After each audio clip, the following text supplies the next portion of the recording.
Hey guys, it's Northumberland Savage here. So today I got myself a Bridger number 3. It's the first time I've used this trap. Well, I haven't used it yet. I just got it yesterday. So I just ordered the two coil version. I'm in Ontario, so there's a specific way I gotta modify it. You can buy it already modified, but it's like 29 bucks or 13 something for just a 2 coil regular trap. So what I'm gonna do is I'm gonna modify it up, and I'll show you what I got here before I start. So you guys can maybe do this for yourself, save some money, or it's always nice. The reason I'm doing it's not really save money, because I know by the time I put all my time into it, I could have made more than that at work. But anyways, I like to modify my own traps. First of all, I'll show you some of the traps I've already modified. I got some KB 5.5s. I haven't modified them because those things are great out of the box, but they're okay to use right now. But once the phase 2 of the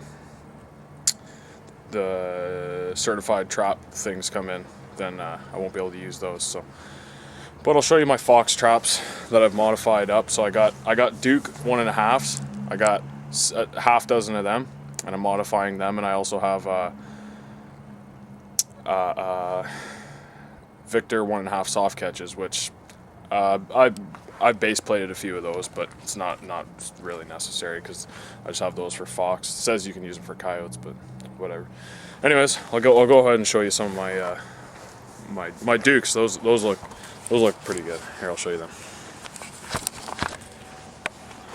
So actually, here's a KB 5.5, and I got like 10 foot of chain, which I know is overkill, and then I got some number 5 chain, and I got 2 grapples in a row because they're just small grapples and I don't trust them. So I figure 2 drag them behind each other work even better. So that's what I got there. And then another KB that's just set up for double stake.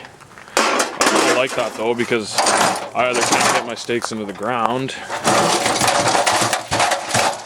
or I can't get them out.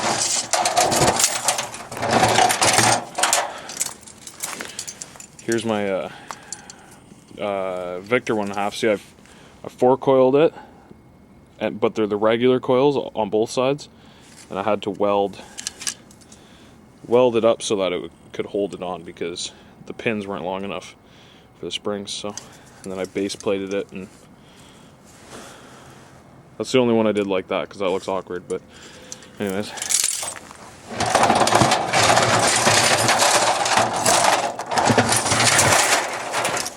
And here's my Dukes. So I base plated them, welded them up, swivel. I think it's like 3/16 rod I bent over. That also supports the dog posts and everything too, because it goes across a bit anyways. And then I laminated tops 1/4 inch, which is overkill for the 9mm I need to be legal for Fox. Of course, they're heavier now too. If I wanted to use it for a muskrat, that'd drown it good. But anyways, so here's my Bridger. I've taken the springs out and everything. I like the Bridgers. This is the first time I've seen one that got a nice thick frame. So what I'm gonna do is I have 1/4 inch bar. You need 1/4 inch on the bottom, 3/16 on the top, rounded. What I'm gonna do is I'm actually gonna replace the spring pins with bolt, make it more heavy duty, and then they'll also extend longer because I bought this 2-coiled. These are the coils that came on it, but I bought music wire coils, which are the same size, but for me to put a coil on this side,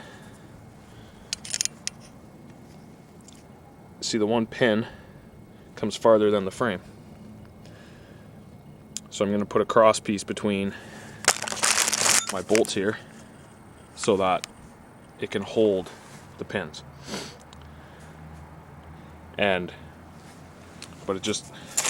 But I'm glad it worked out that this is 3/16, so basically every trap comes with half of what it needs to laminate it, if I'm gonna do this, which I like because it makes the bottom flat, heavier duty, and you know, I want it to look cool because I modified it myself. Anyways, I'll get back to you when I'm done. Northumberland Savage here in a minute.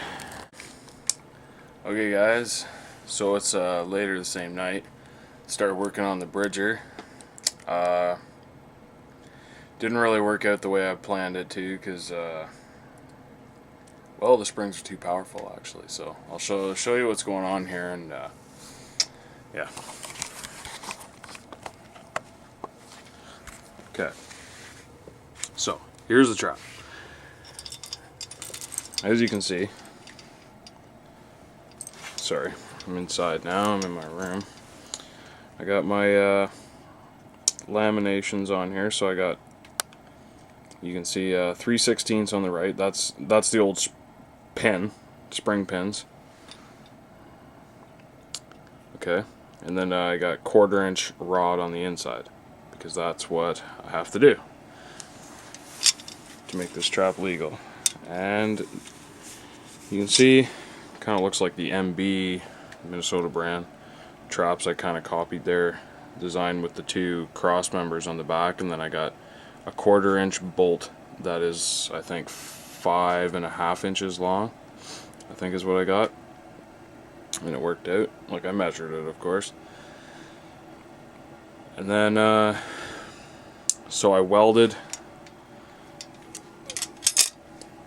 these cross pieces on. I welded it to there. I needed a little extension, so whatever that is, I think it's like 3/4" stock.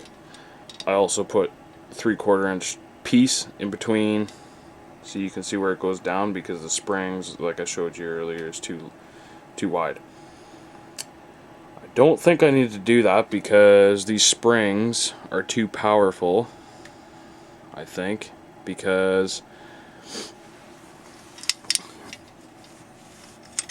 now I know some of you guys might say, like, well, you just got to twist the levers, but I already twisted the lever and it was flat a second ago, but you can see it's not sitting flat anymore.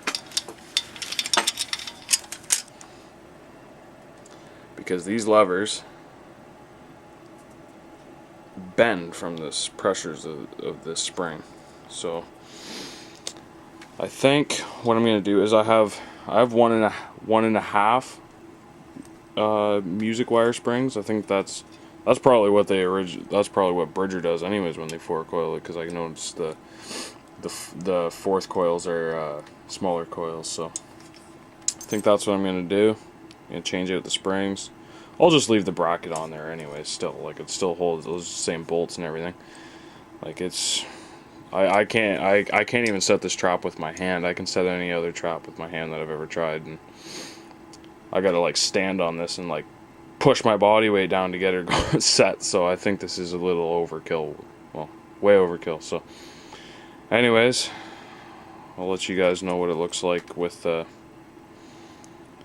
1.5 coil springs. And no, I just finished getting this all together, so I night latched it as well. I don't know if you guys can see that, probably not. And I put in a new brass bolt. The pan was a little wobbly when I got it, and also you can't see it, but the part that goes into where the bolt goes through on the pan is actually thinner than the gap. So I do this on all my traps. Is I also put a brass washer in there. It's in between the tabs, not on the outside. So that keeps it solid, and it also helps it move uniformly, kind of like the pressure.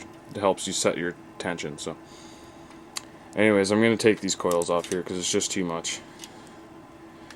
It's kind of nice, but I wanted to trap a wolf. But I didn't show you guys this earlier.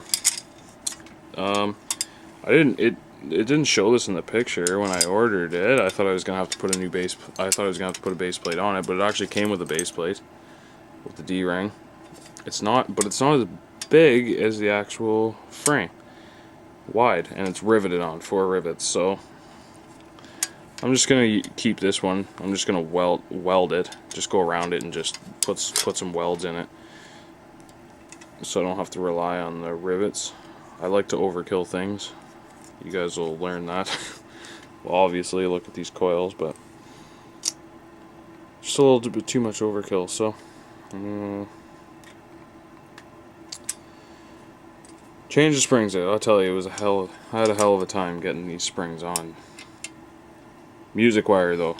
If you got 2 coils, you want to change out to music wire.